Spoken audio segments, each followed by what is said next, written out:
Hey everyone, welcome back to another board game tier list. This time we're going to be talking about Dominion, or more specifically, Dominion Intrigue. So Dominion is one of my all-time favorite games, very much a classic in the way that Seven Wonders is a classic card drafter. This is the classic deck builder. You're getting new cards to add to your kingdom. You get to play one action card per turn that does stuff for you, and then you get a bunch of treasure cards. However much treasure you have at the end of the round, you can buy the cards equal to that, which will just build your engine until you're buying a bunch of victory points. And then whoever has the most victory points at the end wins. So it's honestly pretty simple, but also pretty strategic. This is one that I played a lot back in the day. I had no idea what I was doing then. Played it a lot more in college and got a better handle on it. And I'm still impressed when I've played it recently. I've been surprised actually how much I've still enjoyed it. So it's a really good one. This is not the original Dominion. This is actually the first expansion that they came out with, which is the only standalone expansion. For whatever reason, we actually had this. We didn't have the original, so this is the one that I know best. And it's probably still my favorite expansion. There's a ton of them today. But it is also, like, if you go on Board Game Geek, it's the more highly rated than the original game. And I think that's fair because there's some really interesting cards in here. So, very cool. I'm going to start. We're going to go through basically any card that you could have in your deck in this game. We'll start with the basics, and then we'll get into all the unique action cards. So, first up is a copper. So everybody in their deck starts with 7 coppers and 3 estates, which we'll look at later. So this is kind of the most basic card. It gives you 1 money to buy stuff at the end of the round. It costs 0, so you could buy more and add them into your deck if you wanted, but that's something you're never going to want to do. This is helpful, but it's like the least helpful thing possible. So all the other cards that you're going to be adding to your deck are better, so you want to get these out of your deck, out of the way, whenever possible, usually. So, F tier. All right, number 2 is silver. Now, this costs 3 to buy, but it gives you 2 money, so twice as powerful as copper. And I think silver is actually kind of sneaky good. A lot of times, like, you want to buy the exciting, cool action cards when you have 3 money, but really silver is often the best move because it's actually you just need the treasure in your deck. You can play all the action cards you want, but if you don't draw a treasure, then you're probably not going to be able to actually buy stuff. So silver's definitely a good pickup. I guess we'll put it in B. And then gold. This one costs 6 to buy a gold. Once it's in your deck, though, it gives you 3 money whenever it's in your hand. So that's super powerful. You only have 5 cards in your hand each round. So to have 3 money in one of those cards, that gets you, that makes a big difference. So obviously it is super expensive. And I am kind of judging these based on value. So I think it's fair to put gold in B. It's definitely something I want, but it's not. Actually, I think these are both A's. I think these are both very good. B is kind of average. These are both very good. They're not like the greatest thing you could possibly buy, but they're both very good. So I think I'm going to put those in A. Okay, so those are the 3 standard treasure cards that are always available every game. Now we're going to go through the 3 standard victory cards that are always available. The first being estate, which gives you 1 point at the end of the game. Costs 2 money to buy a new one if you want. Everybody starts with 3 of these in their deck. Normally your goal is to get rid of them if you can, which is weird to get rid of points, but it's worth it because it does nothing for your engine when you draw it in your hand. So getting rid of them is actually really helpful. Unlike copper, I do think there's a place to buy these sometimes, specifically towards the end of the game. Sometimes the game does come down to 1 or 2 points, so having these can make the difference. But they slow your engine down, so you definitely don't want to do a lot of that. So I'm going to put it in an F still. All right, Duchy, 5 money for 3 points. So similar to the estate, you probably don't want to buy a ton of these, especially early. But late game, I do think they're pretty good. Obviously, you're investing a lot more, but it comes to a point where it's the right move. Maybe earlier than I think some people even realize. So that's also where you have to kind of keep an eye on how much longer you think the game's going to go. So I'm going to put this in C because I don't think it's generally not as valuable as some of the other 5-cost cards. It's not what you want to buy most of the time when you have 5 money, but it definitely does have a place where it can help you. And then province. This is really what the game is all about, is just trying to get up to 8 money so you can buy a province. Usually whoever has the most provinces wins. So I know it's funny because I put these down low, but this really is your end goal, so I'm going to put it in S. 6 points is a big deal. Yeah, once you get that much money, most of the time if you have 8 coins, you want to buy a province because that's just what you're trying to do, really. And then there's Curse. So this is obviously one that you would never choose to buy. It just gives you -1 point, and it gets in the way, so it's really bad to have in your deck. Obviously the worst card in the game.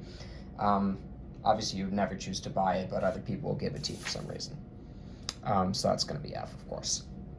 All right, so that's what we got for just the starting cards, and then there's a whole bunch of different cards that you can choose to add in. Normally you'll have 10 different action cards with a variety of costs, so we're going to show those here. And that's what's really cool about the game, is you can play with the different combos of these every time, and so it keeps it really replayable, especially if you do have multiple expansions. But let's dive into these ones. All right. This is kind of a funny one to start with because it's not actually an action card. It's a victory point card, but it's a special one that you wouldn't necessarily have every game. 5 money, like a duchy, and then at the end of the game it gives you 1 point for every duchy you have. So very tricky, very interesting. It kind of scales in power. So theoretically, if you have bought a bunch of these, if you've bought 4 of these, then this starts to become a really good buy because it's the same cost, but it's worth more points. However, it's not often to me that I would have more than 4 duchies. And otherwise, it's just less points than buying another duchy. So you have to really commit to this strategy for him to be worthwhile. And if you do that, it's really clogging down your deck too. So honestly, I think that's an F. That feels pretty bad to me. I'll try to pull these over a little bit. All right, Steward. All right, here's our first real action card. So remember, you get to play 1 action card per round unless they give you more actions. The text is kind of small. I don't know if you can read that, but it says choose one, either +2 cards, which means just drawing 2 more from your deck, or +2 money, or trash 2 cards from your hand. So obviously the flexibility is the strength here. All 3 of those abilities are pretty solid. Neither of those is really worth a 3-cost card on their own, but I think the choice is kind of what justifies it. I like this as an early game card to use for the trash, and then as you kind of get later in, you can start to use it for the card draw or the money more. So I think that's pretty solid. As opposed to like the base game has Chapel, which is a really good way to trash cards, but then later in the game, it's just worthless. I think I'll put it in B. Okay, Harem, another weird one. This is the first hybrid card we got. It's a treasure card and it's a victory point card. So when it's in your hand, it gives you 2 money, just like a silver. But at the end of the game, it also gives you 2 points. It does cost 6, so it's very expensive. Obviously, 6 could buy you a gold, which is going to help your engine more, but this also gives you points. So it's a really nice way to still help your engine, but also help your end game score without slowing down too much. So I think that's actually really good. I'll put that in A. I think the 2 points are worth the money that you're sacrificing when you're not buying the gold. Coppersmith, costs 4. Copper produces 1 extra money this turn. So if you play that and then you play 4 copper, normally that would be 4 money. Now it's 8, which is a province. So I just made it sound really powerful, but I actually don't think it's that good because, like I said, I want to trash my copper. I want to have other stuff, not just a bunch of copper in my hand. You're not normally going to have that much. And so this kind of makes you commit to just having copper. And it doesn't, like, this is your only action, right? It doesn't give you any more action. So if you play that, you're kind of stuck unless you have something else that combos. So I actually don't like this one very much. I'm going to put that in C. Swindler. Now this is an interesting one. This is our first attack card. So it costs 3. When you play it, you get +2 money, and then each other player trashes the top card of their deck and gains a card with the same cost that you choose. So the most common card in the deck is a copper. What else costs 0? Curses. So normally that's what this does, is you trash a copper and then you give them a curse. So that's really actually going to hurt them pretty significantly because curses are terrible. Even if you do hit something more expensive, you have to replace it with a card of the same cost. So theoretically, that's not as damaging to, say, replace a gold with a harem or vice versa. Like, they might not care. You might even help them. But at the same time, I think a lot of times you can pick stuff that's less valuable that kind of throws them off. And even if you replace it with the exact same card, if you hit a valuable card and then you replace it with the same thing, that card's now in their discard pile instead of at the top of their deck, so you're still hurting them. So this is a great attack. But then it doesn't just attack, it also gives you 2 money. So I love this early game. That 2 money bonus is often enough to get you, if you have that and then a few copper, boom, now you can buy a 5-cost card that's going to be a big difference maker. I think that's an underrated bonus. It's just the +2 money is actually pretty solid in itself. The attack is good in itself. Together, I think that's an S tier card. That's normally my first buy when it's in the game. And it's also just a really fun card, I gotta say, because it really switches things up and throws a little chaos into the game. So it's a good one. Courtyard, 2-cost card. It lets you draw 3 cards, but then you have to put a card from your hand on top of your deck. So it's very interesting. I mean, drawing 3 cards is huge for a 2-cost card, but then because of that, you're only netting 2 cards, which if you factor in that you spent this as a card, you're really only getting +1 card total, but you get to look at more. The thing is, you have to put something back on top of your deck. So if you put a crappy card back on top of your deck, that's going to make your hand next turn worse. Or you can save a good card for next turn, but then this turn's probably not doing so good. And obviously this is another one, it kind of ends your turn. So you might, if you draw action cards, you probably won't get to play them. So I don't love the Courtyard so much. I think that's going to be a C. I'm generally not big on buying a lot of lower cost cards. Quality over quantity is the name of the game when it comes to deck building. So that's probably not one that I'm super eager to buy. Mining Village. Now this is fun. The Village is kind of a classic card in the original game that gives you +1 card and +2 actions. And then several expansions have different variations on the Village. So this is the same thing with the added bonus of when you play this, you may trash it immediately. If you do, gain +2 money. Immediately is a key word there. When we were young, we didn't play it right. We used to just trash it at the end of our turn if we needed it to give us the last 2. That's not allowed. So you are often put in a tricky situation where you have to make the decision. You don't want to give this card up, but that 2 money might be a difference maker. And so you're kind of trying to guess how much money you're going to end up having, even though your turn may still be ongoing. So that's the tricky part. But it's a good card. Yeah, I love the Villages in general because then it allows you to do multiple things. So you could do the Mining Village and then a Courtyard and then a Steward or whatever. So it just really lets you kind of ramp up and play a bunch of stuff. But then also getting that +2 money bonus is often what you need to push you over the edge. So this is often, there's only a limited amount of each card, and this is often a deck that runs out, especially because people are trashing them, so you need to buy new ones. So I'm going to put that in A. Trading Post costs 5. You get to trash 2 cards from your hand. If you do, gain a silver and put it into your hand. So if you are able to buy this in one of your first 2 turns, that's first of all pretty lucky, but really helpful. I think it's strong early game because it lets you get rid of your crap, and then it gives you silver, which is great. I love cards that just passively give you silver and gold because you want silver and gold in your deck, but it's tough to just be buying them every turn, right? So action cards that do it for you are great, and it gets your other crap out of the way. Plus it goes into your hand, so it doesn't necessarily hurt you that turn. It also doesn't necessarily help you that turn. It's more of a long term kind of help. And it is an expensive card. So because of that, I think I'll still put it in A, but I don't think I'll put it in S. Ironworks. Okay, this one is really interesting. It's 4 cost. You gain a card costing up to 4, and then based on what type of card you just got, you get the corresponding bonus. So if you get an action card, you get +1 action. You get a treasure card, you get +1 money.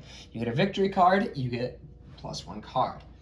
So really tricky trying to match up the card that you actually want to gain with the bonus that you actually want that round. Sometimes it lines up really well. Say you need an extra action, you just get a free mining village. Now you have your extra action. That's probably one of the go-to ways of using it. But grabbing a silver and then getting +1 money if you're short is also good. Just very interesting, neat, a lot of combos. I don't think it's like super powerful, but I think it's good. I'm gonna put it in B. Tribute. All right, so this is another really funky one that does different things based on card type. In a way, it's an attack, even though it's not labeled that. The player to your left reveals and discards the top 2 cards of their deck. It could hurt or help them, so I get why it's not labeled an attack. But then based on what they discarded, you get the corresponding bonuses. So action card gives you +2 actions, treasure card is +2 money, victory card is +2 cards. So this is where you're really hoping to hit a card like Harem that's treasure and victory, because then it would give you both +2 cards and +2 money. It's tricky. It can be very powerful, but it's also kind of just up to chance, which is not ideal for such an expensive card.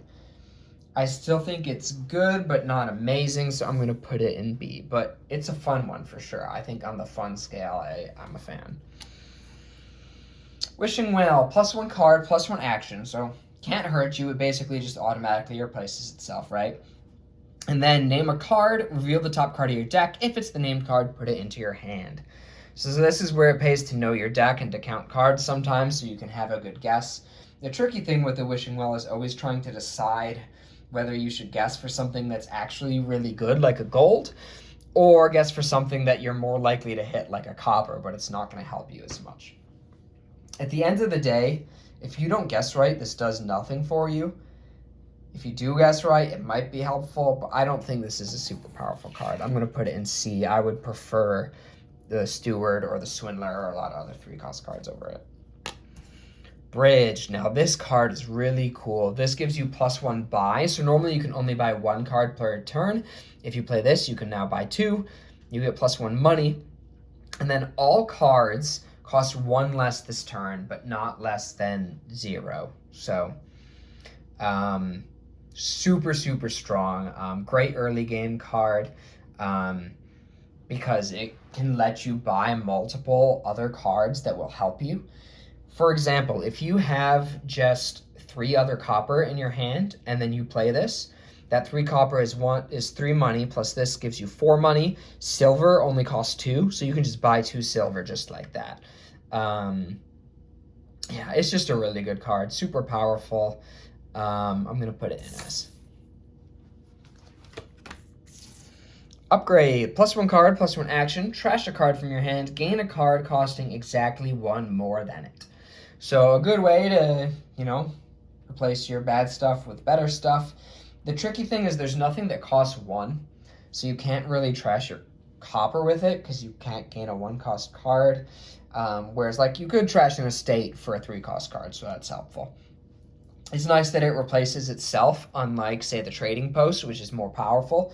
This one doesn't slow down your engine, and it lets you build stuff up. But it also actually does slow down your engine, because you have to trash a card from your hand, and then when you gain a card, it doesn't go into your hand, it goes into your discard pile.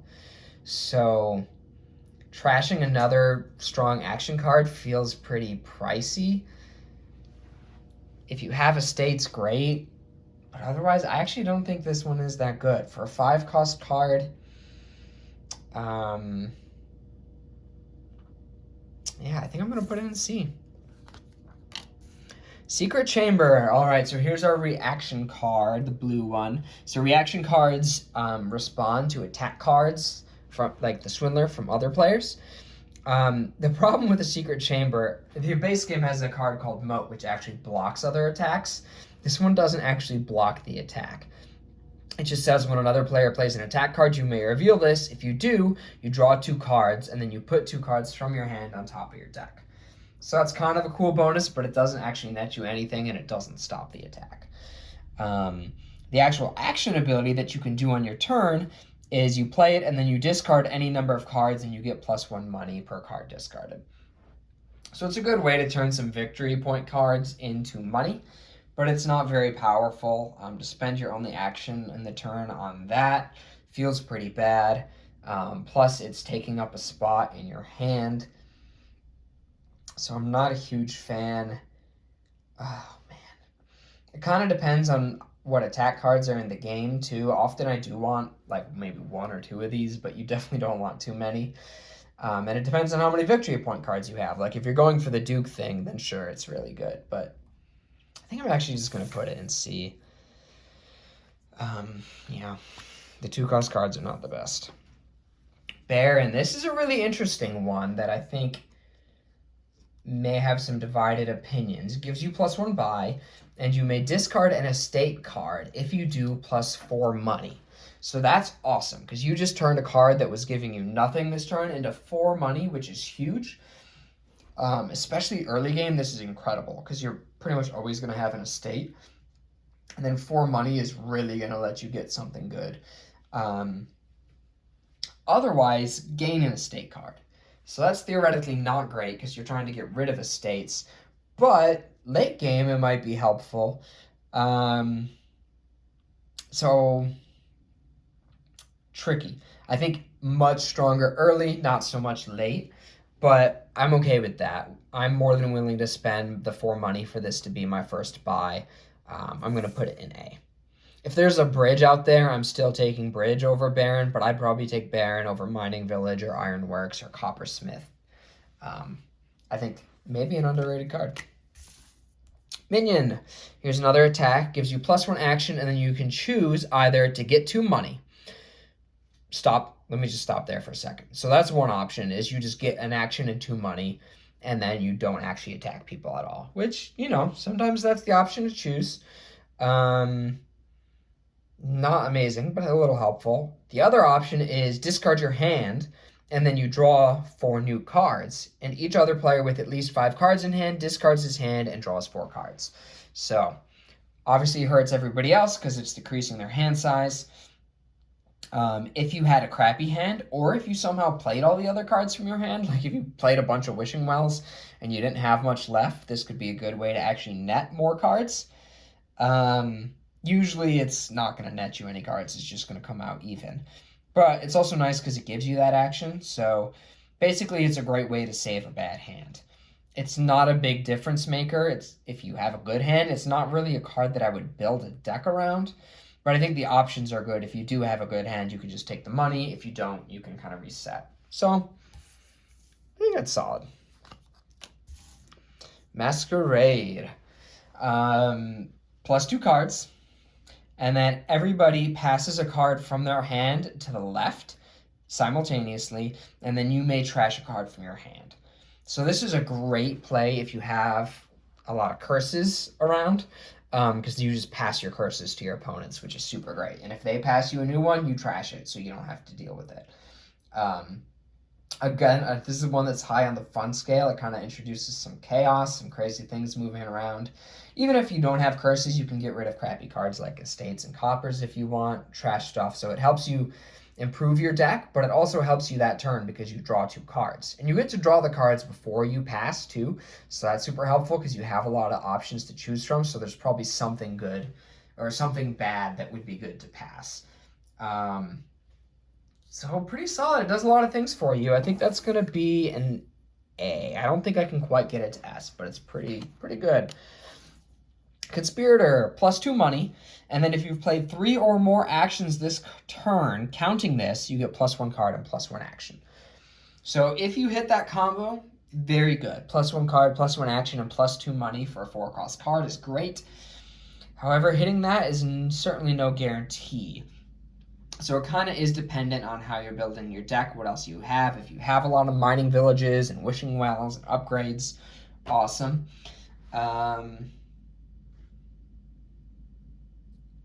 If you don't get that combo, though, it's kind of just bad. I mean, it's just strictly worse than Steward, which costs less. So I think I'm actually gonna go C. I think maybe Conspirator is actually not the greatest. I don't think it holds up compared to some of these other four cost cards we've seen. Pawn. All right, this is the one that looks like Aragorn for some reason. Versatility is the name of the game here. So you get to choose 2 of the 4 bonuses, 1 card, 1 action, 1 buy, or 1 money. What's really nice about this is it can't hurt you, right? You can always choose 1 card and 1 action. So in that sense, it's a good 2-cost card because you can always feel good about buying it, whereas a lot of times you don't actually want to buy the other 2-cost cards because they're just going to slow you down. So this can't hurt you. Sometimes it can even help you.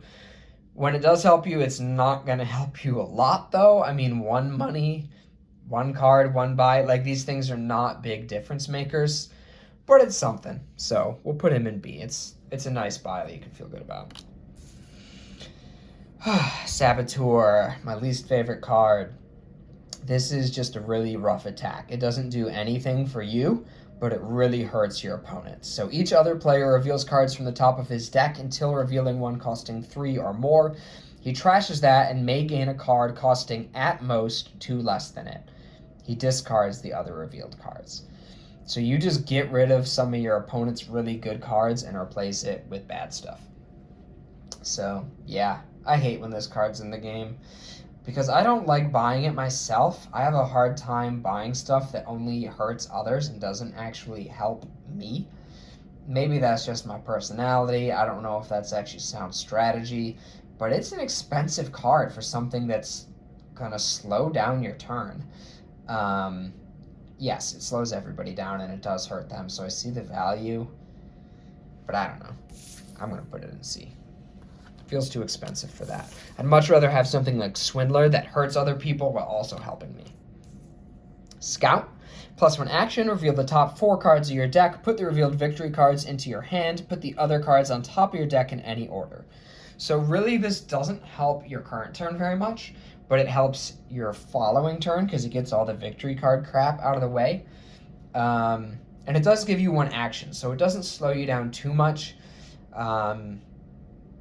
Obviously, this is taking up one of the 5 spaces in your hand, so it does slow you down a little bit. So I don't love it. I think I'm going to go C. I don't know why I'm feeling C's today. I have not put a lot in B, but everything either feels like an A or a C more than a B. We're going to start stacking these up because we're running out of space. All right. Shantytown, +2 actions. Reveal your hand if you have no action cards in hand, +2 cards. So it's weird because normally you want extra actions when you have more action cards in your hand. This one you want to not have action cards in your hand, but then it gives you +2 actions. So really weird. I mean, +2 cards and +2 actions is great value for a 3-cost card if you get that, but otherwise it's kind of clunky. So I think I'm going to put it in C. You better hope that you draw action cards with the +2 cards, because otherwise it's kind of just not the best. Great Hall. This one is very interesting. It's a fun one. It's a split action and victory card. When you play it as an action card, it gives you +1 card, +1 action, and then at the end of the game, it's worth 1 point. So it doesn't help or hurt your engine at all. It just replaces itself, but it helps your final score slightly. So I don't think it's like the most amazing card. It's just 1 point. But at the same time, you are adding points while not slowing down your engine. So it's pretty solid. It's not what I would go for early. I'd want something that's really going to help me more. But then late, of course, I'll snatch these up. This is one that often the stack does run out because it's pretty inexpensive and it's helpful. It's fun. Even though it doesn't actually help you, it feels fun to play the Great Hall. And it can combo well with some things like Conspirator. This is a great combo right here. But generally, it's not going to do anything super amazing. So I think I'm between A and B. I think I'm going to go B. Okay, Nobles, here's another 6-cost card, another action/victory. The action is you get to choose one, either +3 cards or +2 actions. And then the victory is 2 points. So, like the Harem, 2 points, but instead of 2 money, it's that ability. These combo really well with each other. If you get multiple Nobles, you can play the first one for +2 actions, you play the second one for 3 cards, and then you still have an action left for those 3 cards that you drew.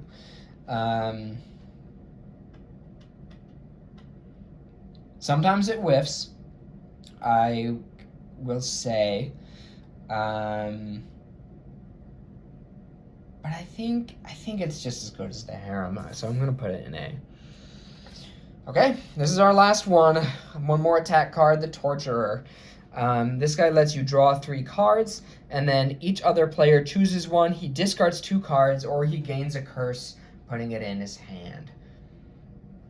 I like this one a lot. There's a 4-cost card in the base game that just gives you +3 cards. This is like that, but with an attack. It costs 1 more, of course. But this, I think, again, fits that bill where it feels like it's significantly helping you while also significantly hurting your opponents. So I think that's going to be A for me. So we'll pile these up a little bit. So like I said before, there's not a lot that I actually felt was like right in the middle, but there was a lot on either side. Not a lot in S or F. These are all starting cards, so really Duke was the only one I put in F. Bridge and Swindler, I guess, are my 2 S's. But all the 6-cost cards, interestingly, are an A, so those are pretty good value. If you get 6, you can feel good about that. Other than that, it's kind of a range. The 2-cost cards didn't do so well, but different types of cards all over. Really fun game. Hope you enjoyed watching.